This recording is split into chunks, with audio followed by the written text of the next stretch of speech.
All right, well, hello.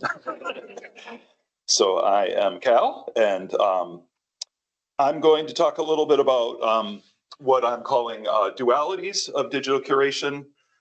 So if we take a big step back and think about what we're all trying to do, right? Documentation of activities allows us to know about them without having to be there.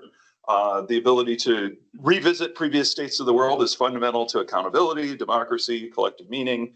And historically, this process has largely been oral communication in most of our human history, but obviously then fixed artifacts and now digital systems.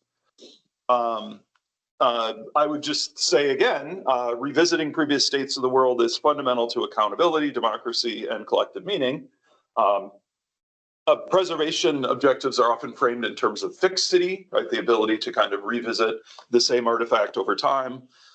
In digital environments, we have to abstract from physical characteristics of storage media to what a colleague of mine has referred to in their work on the IROD system as persistent state information that you can reproduce across generations of technology. A predictable pattern that I have certainly seen in my career. New technology emerges and people start adopting it in new ways. Pundits frame the new technology as fundamentally different from those before it in various ways that prevent any sort of fixity. So the two primary reasons for this tend to be either that it's just so dynamic or just so distributed that this new form of expression has no way to be kind of pinned down. Prominent uses of the new technology that emerge that clearly illustrate the need to introduce fixity because people need to be accountable for actions they've taken through these technologies. And stay tuned for multiple rounds of this dynamic in your career. You've probably already encountered some if you're as far into your career as I am. So the hermeneutic gap, all conveyance of memory, even to ourselves, runs into this gap of we're not kind of, you can't visit the same river twice, right? You can't kind of recreate the exact same experience. Context is never captured or perpetuated completely.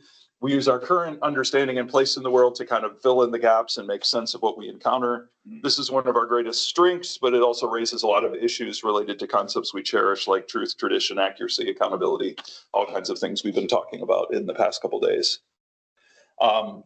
And information professionals. So I come from the School of Information and Library Science at UNC. We prepare information professionals to work in various kind of settings, especially the kind of the GLAM sector.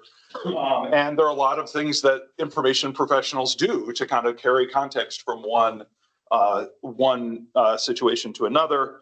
Adding metadata into the system, filing cabinets, policies, point of creation, naming, tagging, filing conventions.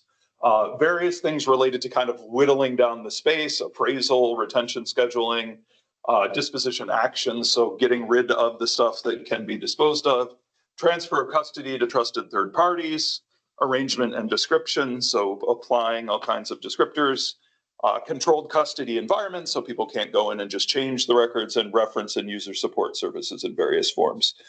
An aphorism that I often come back to is that resources are limited and meaning is expensive. So this is always true, but it's an especially important dynamic when we're thinking about digital materials. We often have two competing demands: more heterogeneous access, so people want to access on whatever platform, whatever device, whatever situation they're in, but also more functionality and complexity of the digital objects themselves. And either of those in isolation would not be such a challenging engineering problem, but when they come together, it becomes a real challenge. And so ultimately we have this dynamic where if we have these two axes of basically the richness of the internal complexity of the meaning being conveyed and the difference between the contexts, as you go up and to the right, things get more challenging, right? Essentially, you've got, think of, for example, some really bespoke digital artifact that depends on particular hardware and software, right? That's pretty hard to just pick up and plop into another setting. The ways that we address this dynamic are generally either by just throwing more resources at it, right? Moving up to the top right corner, simplifying and deprecating characteristics. Think, for example, PDFA, right, as a format that tries to remove some of the bells and whistles. Or we insist on less diversity of use contexts, right? Like any number of websites that only work with a certain browser, for example, right? You say you have to use this technology in order to access this. Digital collections rest on binary foundations. Everything is bits, right? Ones and zeros, which are yes, no, Boolean. There's nowhere in between. The technologies to manage and use digital objects can only perform actions that are reducible to binary values. That's what they do for a living. But the working reality is what I'm characterizing as dualities. In the world of human decision-making, we confront dualities. That's a single conceptual unit that's formed by two inseparable and mutually constitutive elements whose inherent tensions and complementarity give the concept richness and dynamism. So they're alternative perspectives or takes on the same problem. They're not logical contradictions, but they imply distinct perspectives on how to allocate resources. And so I just wanted to talk about a few of these and then tie it into what I see as some specific dualities of digital curation when it comes to artificial intelligence, machine learning. So one is what I would call just in case and just in time. So this actually connects quite well with, for example, the sensitivity aware search that we saw, where you can do all kinds of work up front, or you can actually wait till the time of search or the time of exploration to introduce things. And so there are a lot of classic examples of this in cultural institutions. Do you do OCR on, text, or do you essentially leave it as page images and do that on the fly when it's necessary? Do you convert from one format to another? Those sorts of things. Capturing the state of a target entity at a given time or recording changes of its state over time. So you can think, for example, of Wikipedia, where you can go through and see all of the edit history one by one of a document, or the Wayback Machine sort of model of a web site where it captures a snapshot of the entire thing. And you can think, for example, of backups, right? You do incremental backups versus an entire snapshot backup.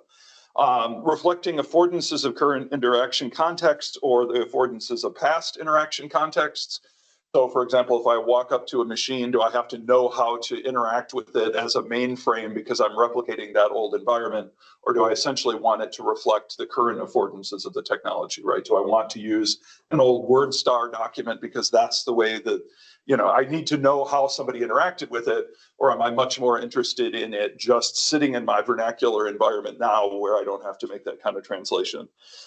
Internal complexity of the objects, or external complexity built into the platform. So for example, we've got a number of years of discussion around what's often referred to as preservation-aware storage, right, where we build things into the underlying platform, with the alternative being that you sort of build the complexity into what's carried with the digital object itself. Transfer of custody and service provision, or more embedded curation that kind of happens in the place where the records are being created and used. Appraisal to reflect highest societal attention, or appraisal to reflect marginalized interests and perspectives, right? Are we going for people understanding sort of what was popular and focal at a particular time, or are we looking for things that might otherwise be underrepresented? Exploring and exploiting, this is something that's very well discussed in the organizational studies literature, which is the idea that you can build from your previous successes, which is referred to as exploit, or explore by essentially looking for new pathways and directions. And also these ideas of sort of a single point of strength where you build everything into kind of a particular enterprise platform, or multiple points of failure, right? We can think of this like, how many replicas of storage do you have? Well, it's partially dependent on how much you trust any given storage environment. And tight versus loose coupling of the components that make up the system. So just tying this a little bit into machine learning, I would contend we can think of a variety of these dualities. One is when defining and selecting training data, right? Do we do sort of depth first or breadth first selection? Are we trying to get a wide span of potentially representative data sources, or are we trying to drill into a more specialized kind of representation? Represent the common or the surprising. Perpetuate contextual specificity, or generalized kind of values and attributes, which are all related to that same sort of dynamic. when deciding whether to develop a new model or rely on an existing one, right? And we've heard already over the past couple of days of these various kind of hybrid approaches that industry and institutions are now adopting, where you might, for example, do, RAG, but you could also have, for example, federated learning, where you might have a local representation of some instance of a model, but you also have a foundational model you're relying on. So this has that sort of just in case, just in time dynamic. Do we build really extensive, in-depth models for the possibility that they'll be used in certain ways? The other side being that models are generated much more kind of in response to demand on the fly as they're needed. And again, these are not mutually exclusive. The idea is that these are two different kind of takes on the problem. And exploring and exploiting strategies as well. Do we, for example, rely on, Gemini's foundation model, or do we have a situation where there needs to be a more customized one that's either shared by institutions or within only one institution? When developing training models and analytical tools, coherence and diversity of representation as these two sides of a duality. Are we looking for kind of a more or less simple story that we can tell, or are we looking for that kind of more complexity? Accuracy and explainability, right? So there can be there's a lot of work now on understandable and explainable AI, so that we can actually have some ability to convey the reasoning behind the decisions. There's also a lot of variants now of LLMs for education, for example, where the idea is that it sort of prods you to learn rather than just giving you an answer, and that's kind of in this zone as well. Internal, external complexity, again, you can kind of build much more complexity into the model itself or in the apparatus around it, and I think we've seen a number of different architectures for those approaches here. And then also parallel and serial kind of application of these various processes. So, are they chaining together, or are they happening in sort of parallel? And we're preserving evidence of machine learning. So reversible or irreversible transformations. Clearly, there are a variety of non-reversible transformations that happen in a large language model, because you can't recreate the entire thing as snapshots. But we still have accountability needs when it comes to use of machine learning and other AI. And so do we essentially look at ways to keep account of changes, diffs over time, basically, or snapshotting of certain aspects of those models, right? Because these models are cultural products that we have to be thinking about in terms of these notions of fixity. Reduction and compression or enumeration, basically, are we looking for something that can be very compact or very enumerated of all the different data points? And single point of strength or multiple points of failure. Again, I think, for example, the federated learning kind of approach, where you have local models. I mean, this has been implemented now on phone platforms, and, like Android has this, where there's idea of sort of a sandbox that's sitting locally on your device that has aspects of the learning that's happened for you, as opposed to the kind of main model that everybody is depending upon. When we're thinking about preserving evidence of either what was in the model, what was the input to model, or what was the output of it, these are both different approaches that we can take to that. So I'll just conclude by saying that I think there are potential advantages of framing digital curation or caring for digital materials in terms of these dualities.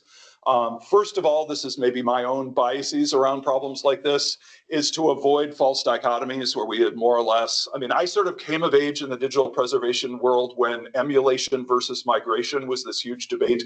Do we kind of imitate the old computing platform, or do we migrate and convert everything to the new platform? And we've learned over the past 30 years that that's obviously a false dichotomy, in the sense that there are all kinds of different architectures that combine different elements of those two approaches. It's a means to provide explicit rationales for entire strategies that are technical approaches, rather than getting overwhelmed by every possible little discrete decision we might have to make, as heuristic for decision making, so that we don't have to insist on the notion of this sort of ontology where every decision falls into only one part of this picture. It can be applied across different levels of granularity. So it can be sort of high level strategic decision or very, very low level decisions about what's done with particular bits of data and files. And also, I think it can complement existing and emerging efforts to utilize digital materials in their creation, right? We've got things like the OAS reference model or all kinds of different things that are kind of to conceive of the problems in digital preservation. This is a way for us to think about how do we kind of approach and balance the different orientations that we can have toward the problem of essentially reproducibility or fixity when it comes to these incredibly vast dynamic environments that we're encountering. So thank you.